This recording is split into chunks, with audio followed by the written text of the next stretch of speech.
Assalamualaikum warahmatullahi wabarakatuh. Kami dari kelompok 6 akan menyampaikan materi tentang Perang Batak. Di sini ada latar belakang Perang Batak, proses perang, strategi perang, dan akhir perang. Untuk latar belakang Perang Batak akan disampaikan oleh Faza. Pada abad ke-18, Belanda sudah hampir menguasai seluruh wilayah Sumatera, kecuali Aceh dan Batak. Belanda ingin memperluas daerah kekuasaannya di Indonesia dalam rangka Pax Nederlandica.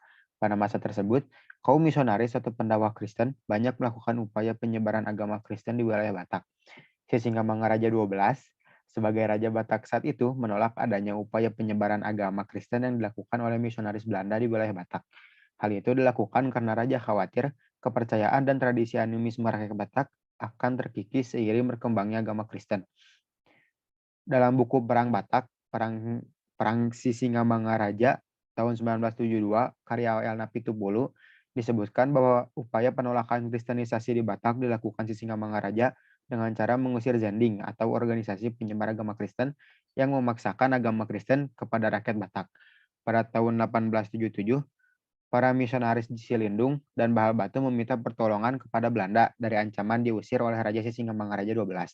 Belanda kemudian merancang serangan untuk menyerang markas raja dan menguasai seluruh tanah Batak dan seluruh Toba. Materi selanjutnya akan dibacakan oleh Alika. Proses Perang Batak. Menanggapi tindakan pengusiran oleh Sisingamangaraja, para misionaris meminta perlindungan dari pemerintah kolonial Belanda. Pada 6 Februari 1878, pasukan Belanda tiba di Pearaja, pedalaman Sumatera Utara, dan bergabung dengan kaum misionaris Belanda. Kedatangan tentara Belanda di wilayah Batak telah memprovokasi Sisingamangaraja sehingga ia mengumumkan perang pada 16 Februari 1878 dengan melakukan penyerangan ke pos-pos Belanda di Bahal Batu. Pasukan Sisingamangaraja bergabung dengan pejuang Aceh pada Desember 1878 untuk melakukan perlawanan terhadap Belanda. Aliansi Sisingamangaraja dan Aceh mampu menduduki wilayah pedalaman Sumatera Utara, namun saat masuk wilayah kota pasukan ini dapat dipukul mundur oleh Belanda. Perang Batak antara pasukan Sisingamangaraja dan Belanda berjalan seimbang selama tahun-tahun 1880-an. Serangan Sisingamangaraja pada Agustus 1889 mampu menduduki daerah Lobutalu dan membunuh beberapa tentara Belanda. Namun, pendudukan Lobutalu tidak berlangsung lama karena Belanda kembali mendatangkan bantuan dari Padang untuk merebut kembali Lobutalu dari tangan Sisingamangaraja. Untuk lanjutannya akan disampaikan oleh Nazwan.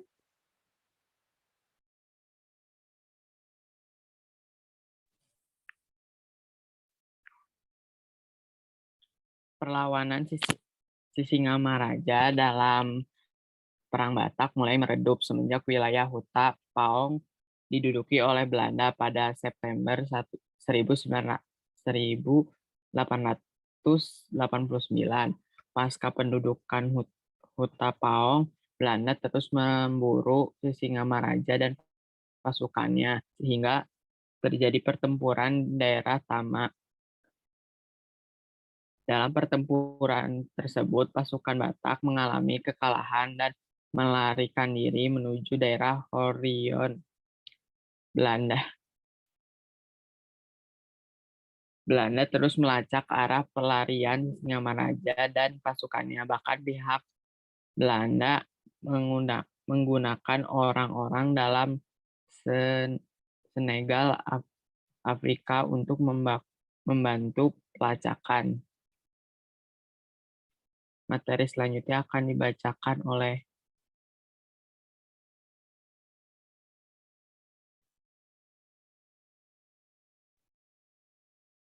Hasabi.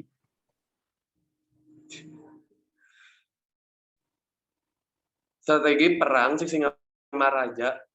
Pada saat perlawanan, masyarakat Batak melancarkan serangan secara frontal. Setelah Sisingamaraja ke-12 mengetahui strategi ini kurang efektif dan kekalahannya dalam berbagai aspek, Sisingamaraja melakukan perang sembunyi-sembunyi atau bisa disebut perang gerilya.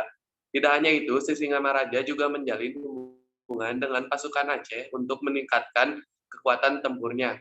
Materi selanjutnya akan dibacakan oleh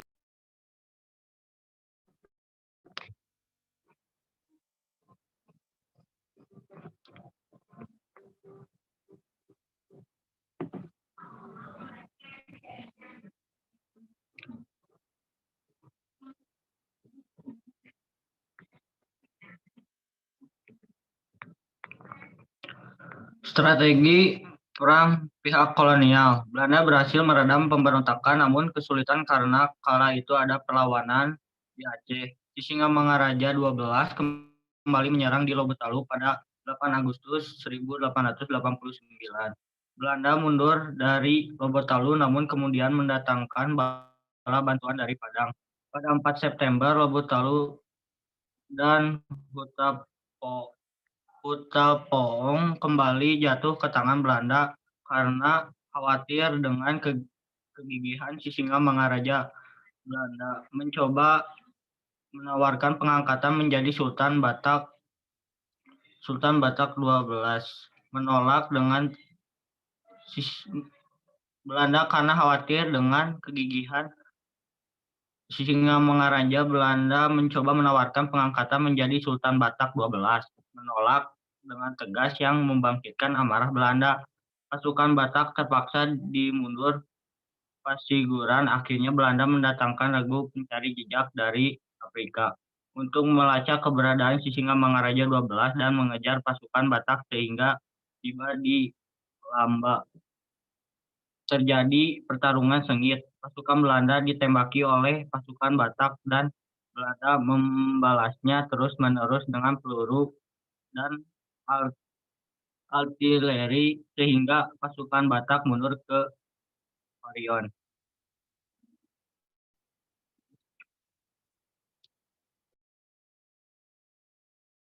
Selanjutnya akan dibacakan oleh Nilam.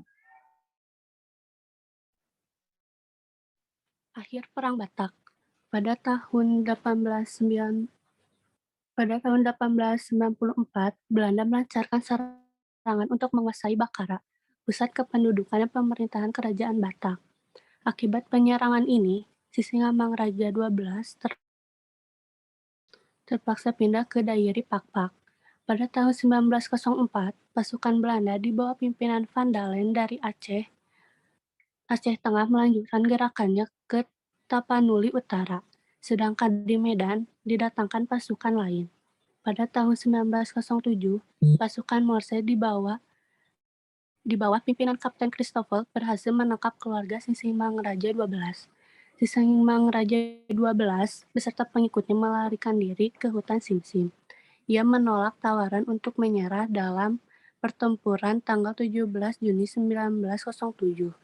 Sisingamangaraja 12 gugur bersama seorang putrinya yang bernama Lapian dan 2 orang putranya yang bernama Patuan Nagari dan Patuan Anggi. Ikutnya, jenazah Sisingamangaraja 12 dibawa ke Taruntung dan dimakamkan di depan tangsi militer Belanda. Kemudian pada tahun 1953, makam Sisingamangaraja 12 dipindahkan ke Saposurung di Balige.